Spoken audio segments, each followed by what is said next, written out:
مدد حاصل کرو کس سے؟ صبر سے اور نماز سے۔ ان اللہ مع الصابرین، جان لو کہ اللہ تعالیٰ صبر کرنے والوں کے ساتھ۔ اور سنیے اب یہ آیت اہم ترین ہے صبر کے موضوع پر۔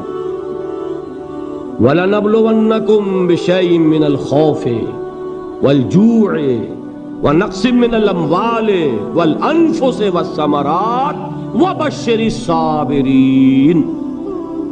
اور دیکھو ہم تمہیں آزمائیں گے، وَلَنَبْلُوَنَّكُمْ، ہم لازماً آزمائیں گے تمہیں، بِشَيْءٍ مِّنَ الْخَوْفِ، خوف کی کیفیت طاری کر کے، والجوع، بھوک، فقر اور فاقہ، ونقص من الاموال، مالی نقصان، والانفس، جانی نقصان، والثمرات، اور ثمرات، پھلوں اور میووں کا نقصان۔ میرے نزدیک یہاں پر ثمرات کا مفہوم ایک اور بھی ہے۔ ایک تو صاف تھا کھجور کی فصل تیار ہے، غزوہ تبوک جانے کا حکم مل گیا، کون اتارے گا؟ اور کھجور وقت پر اتری نہیں، برباد ہو جائے گی۔ یہ ہو رہا ہے نا میووں کا نقصان۔ اور میرے نزدیک یہاں یہ بھی ہے، بسا اوقات بہت سی محنتوں کا نتیجہ انسان دیکھتا ہے کہ ضائع چلا گیا، میں نے 10 سال محنت کی، حاصل کوئی نہیں نکلا۔ یہ ثمرات کیا ہیں؟ محنتیں، محنتوں کے ثمرات کا ضیاع۔ کوشش آپ نے کی، قسمت کی خوبی دیکھیے، ٹوٹی کہاں کمن، 2-4 ہاتھ جب کے لبے بام رہ گئے۔ Be prepared. ایک شاعر کے یہ اشعار ہیں، وہ کمیونسٹ تھا، میں نام بھی نہیں لیتا، لیکن یہ کہ یہ اسی انقلابی، چونکہ ان کا بھی ایک انقلابی نظریہ ہے، انقلابی عمل میں یہ سارے مراحل آتے ہیں۔ کوئی سیٹ بیک آیا، فرض کیجئے کوئی ناکامی ہو گئی، تو اپنے ساتھیوں کو دل بدھانے کے لیے یہ فصل امیدوں کی ہمدم اس بار بھی غارت جائے گی، سب محنت صبحوں شاموں کی اب کے بھی اکارت جائے گی۔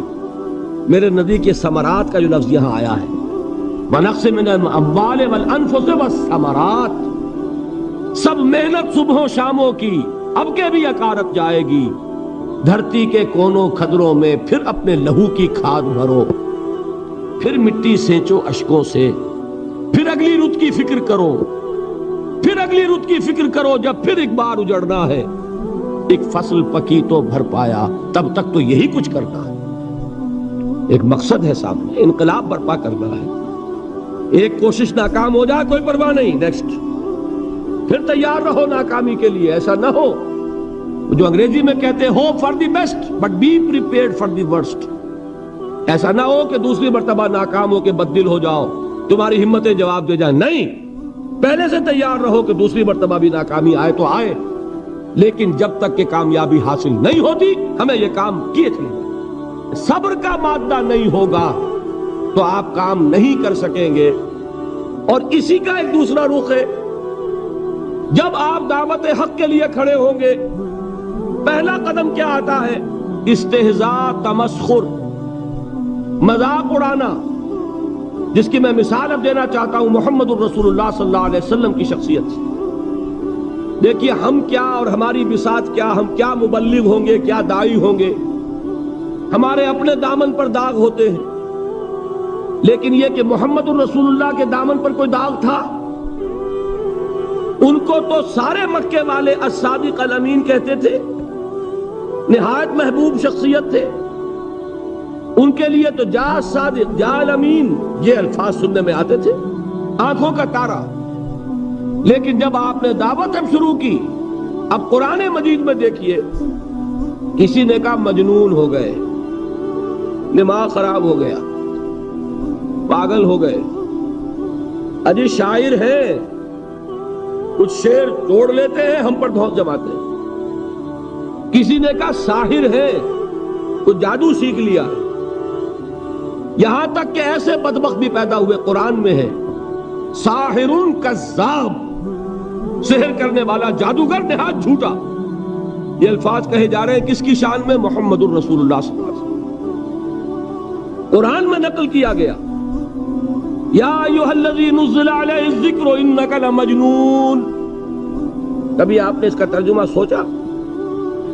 اے وہ شخص دیکھیے تصور کیجئے حضور جا رہے ہیں، تشریف لے جا رہے ہیں، کسی دعوت میں ہے، تبلیغ میں، یا ویسے ہی تشریف لے جا رہے ہیں، اور کوئی ایک جمگھٹا ہے لوگوں کا، ادھر سے فقرہ آتا ہے، تیر کی طرح لگتا ہے دل میں جا کر محمد کے صلی اللہ علیہ وسلم۔ اے وہ شخص جس کا یہ خیال ہے کہ اس پر کوئی ذکر نازل ہو رہا ہے، ہمارے خیال میں تو تمہارا دماغ خراب ہو گیا۔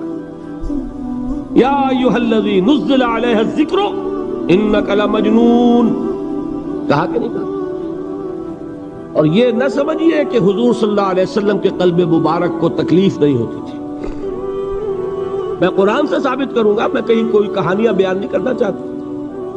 قرآن نے کہا ہے وَلَقَدْ نَعْلَمُ أَنَّكَ يَضِيقُ صَدْرُكَ بِمَا يَقُولُونَ، اے نبی ہمیں خوب معلوم ہے صلی اللہ علیہ وسلم کہ جو کچھ یہ لوگ کہہ رہے ہیں اس سے آپ کا سینہ بھجتا ہے، یہ جو گھٹن ہوتی ہے، صدمہ ہوتا ہے۔ أَنَّكَ يَضِيقُ صَدْرُكَ بِمَا يَقُولُونَ، ہمیں خوب معلوم ہے کہ جو کچھ یہ باتیں آپ کو سننی پڑ رہی ہیں، یہ کڑوی کسیلی باتیں، یہ جو فقرے چست ہو رہے ہیں، استہزاء ہو رہا ہے، تمسخر ہو رہا ہے۔ سورہ ہجر میں ہے، ایک جگہ کھڑے ہوئے لوگ قرآن کا مذاق اڑا رہے ہیں، بھائی فلاں آیت تم لے جانا، فلاں آیت میری ہوگی، اس کے ٹکڑے کر رہے ہیں، اس کے ٹکڑے حصے بکھرے کر کے قیمہ بنا کر ان آیات کا تمسخر اڑا رہے ہیں۔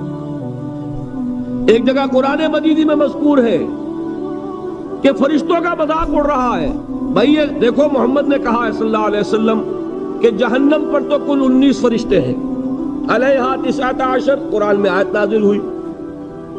ایک پہلوان کہتا بھائی 10 کو تو میں سنبھال لوں گا، باقی 9 کا تم انتظار کر لو۔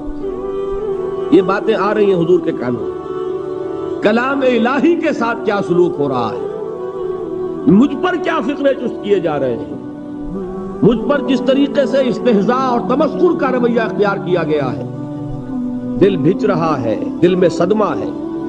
دیکھیے سورہ نون ہے، اور میرے نزدیک یہ دوسری وحی ہے جو حضور پر نازل ہوئی ہے، اس کی ابتدائی آیات، نون والقلم وما یسطرون ما انت بنعمت ربک بمجنون وان لک لاجرا غیر ممنون وانک لعلی خلق عظیم فستبصر ویبصرون بأیکم المفتون ان ربک هو یعلم بمن ضل عن سبیلہ وهو اعلم بالمہتدین۔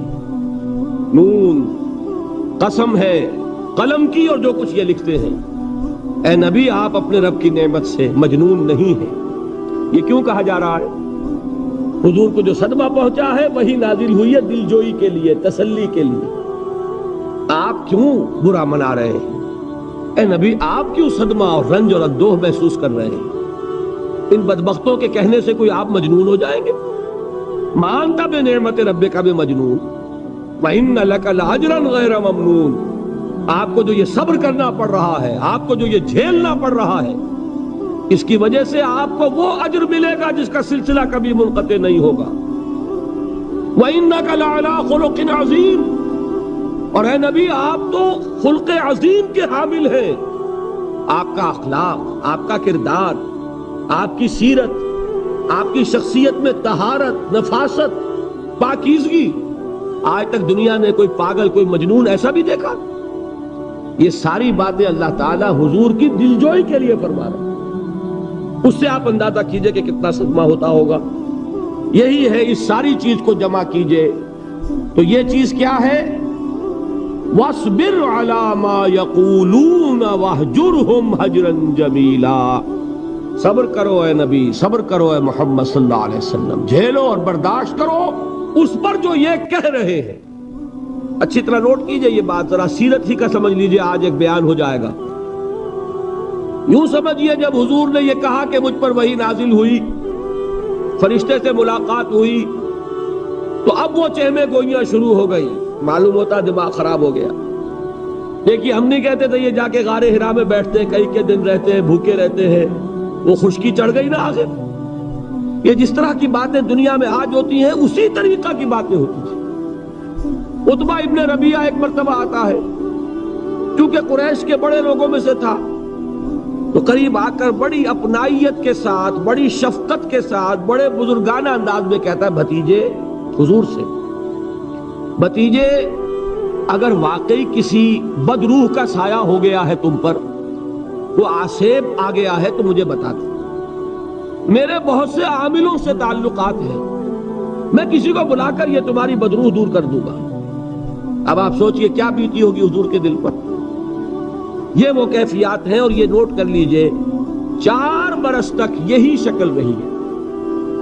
مخالفت اسی نوع سے ہوئی ہے جس کو کہتے ہیں فزیکل پرسیکیوشن، جسمانی تشدد، وہ پہلے 4 سال نہیں ہوا۔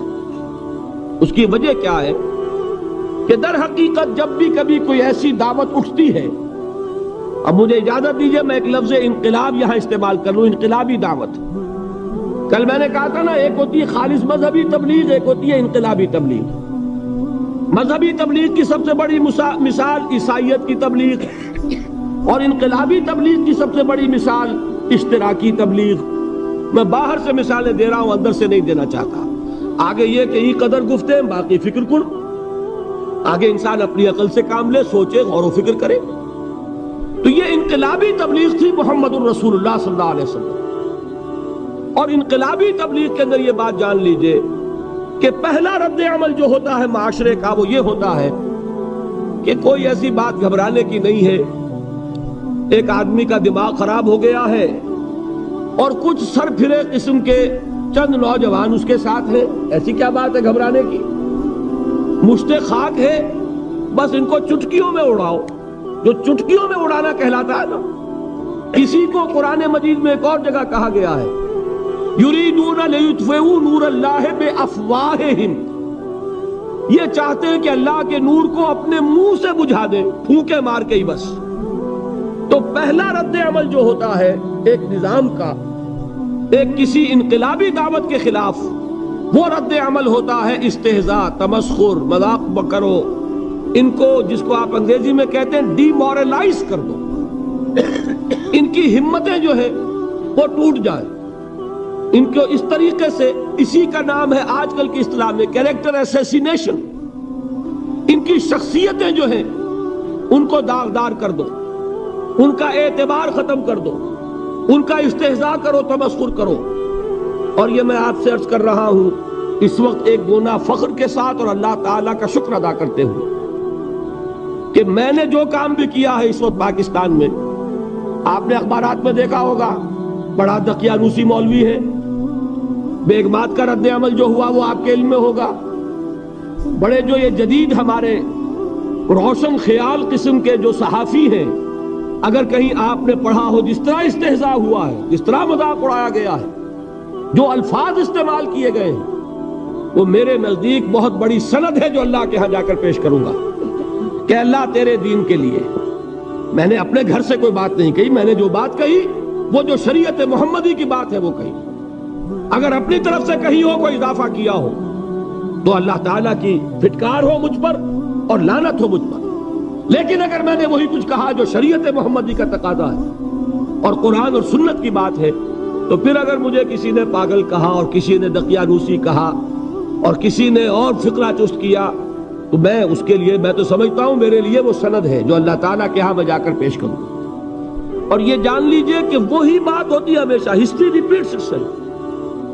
وہ بات کریں گے جو حضور نے کی تھی، وہی رد عمل سامنے آئے گا جو اس وقت آیا۔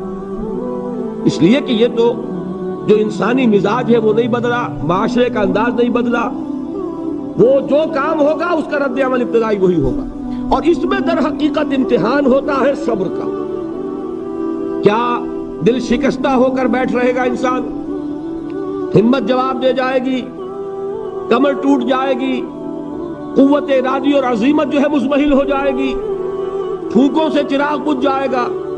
یہ جو میں نے آیت آپ کو سنائی تھی اس کا بڑی خوبصورت کے ساتھ ترجمہ کیا ہے مولانا ظفر علی خان نے کہ نور خدا ہے کفر کی حرکت میں خندہ زن، پھونکوں سے یہ چراغ بجھایا نہ جائے گا۔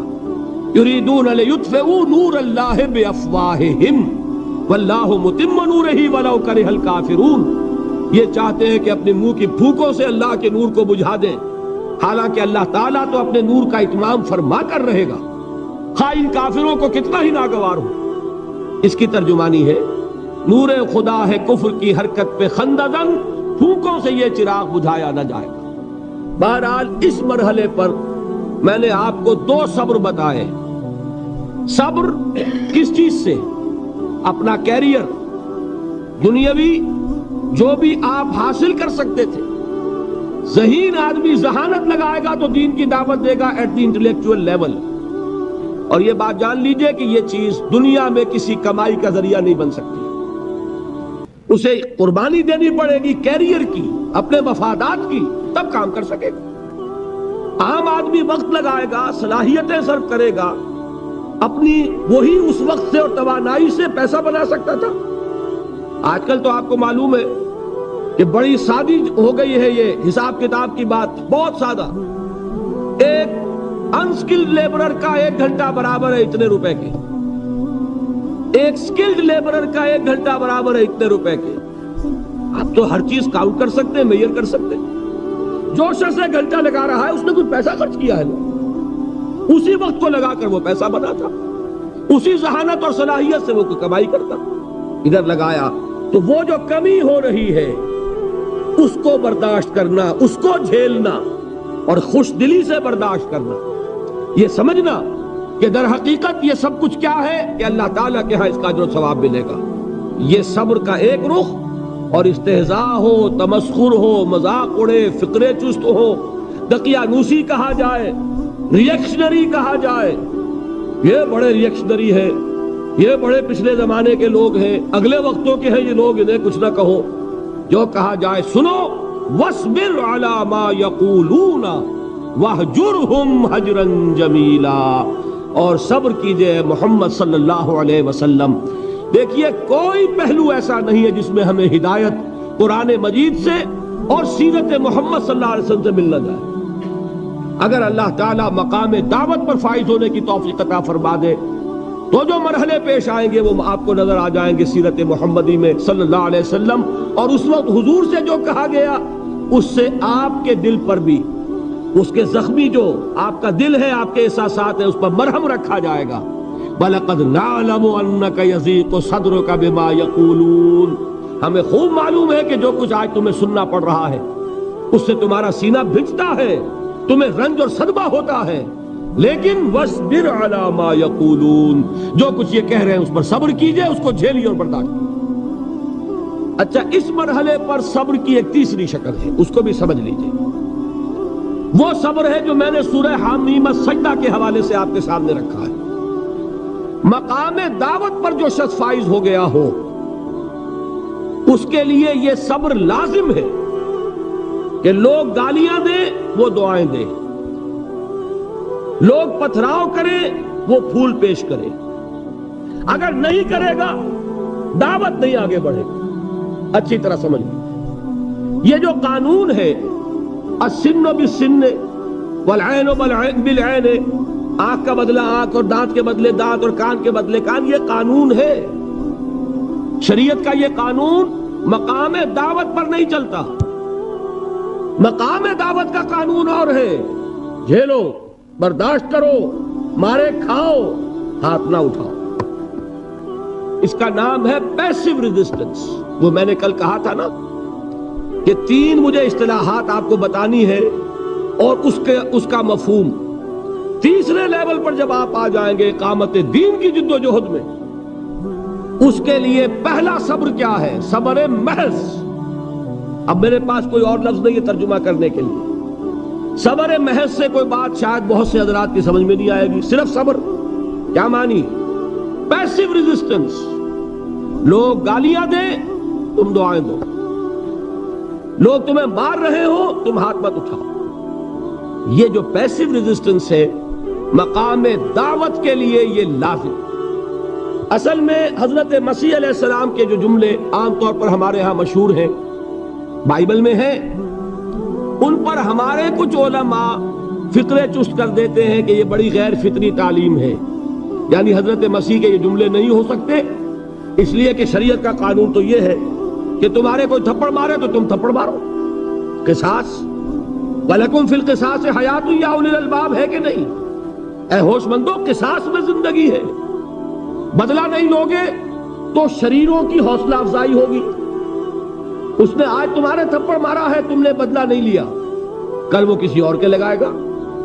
اس کو تو یوں سمجھیے نا کہ عادت پڑے گی۔ پھر معاشرے کی درستی کے لیے ضروری ہے کہ بدلہ ہو۔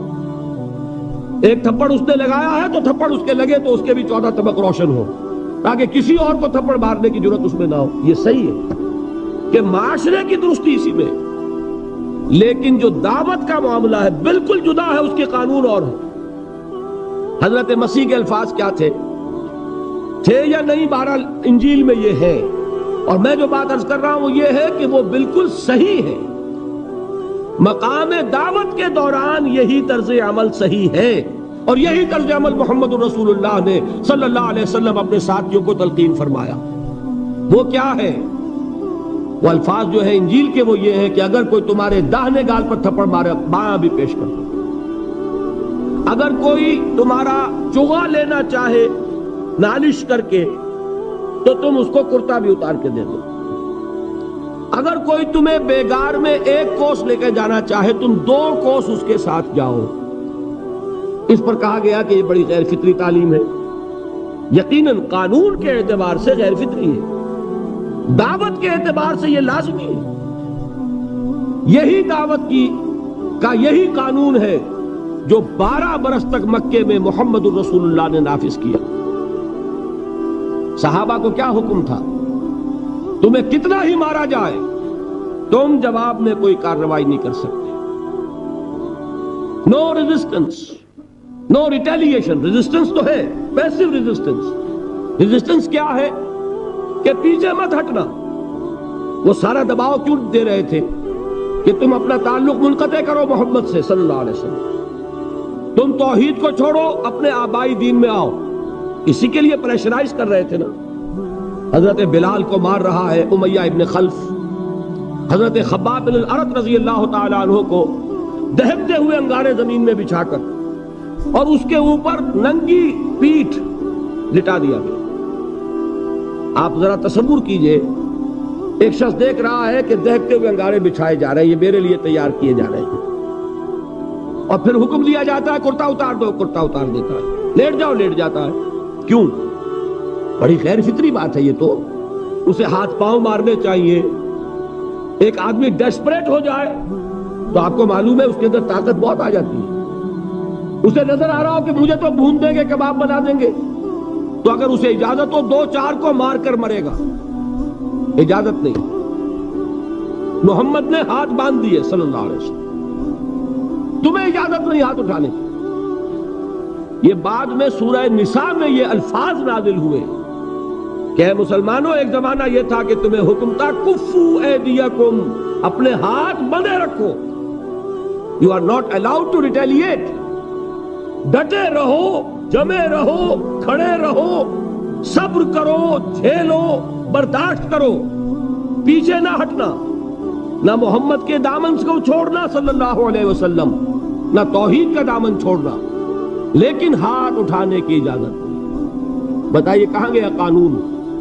قانون تو یہ ہے کہ بدلہ لو، لیکن وہ قانون تو اس وقت نافذ ہوگا جب انقلاب آ جائے گا، اسلامی حکومت قائم ہو جائے گی، تب آئے گا نا قانون۔ ابھی مرحلہ ہے انقلابی عمل کا، ابھی تو انقلاب لانا ہے، اسلامی حکومت قائم کرنی ہے۔ اس پروسیس کے تقاضے کچھ اور ہیں۔ اس میں جو پہلا مرحلہ ہے وہ پیسو ریزسٹنس کا ہے، صبر۔ یہی وجہ ہے، دیکھیے مکی صورتوں میں خود نبی اکرم صلی اللہ علیہ وسلم کو اتنے مختلف پیرایوں میں صبر کا حکم دیا گیا۔ کچھ مثالیں میں دے چکا ہوں، وَلِرَبِّكَ فَاصْبِرْ، اسی طریقے سے وَاصْبِرْ كَمَا صَبَرَ أُولُو الْعَزْمِ مِنَ الرُّسُلِ،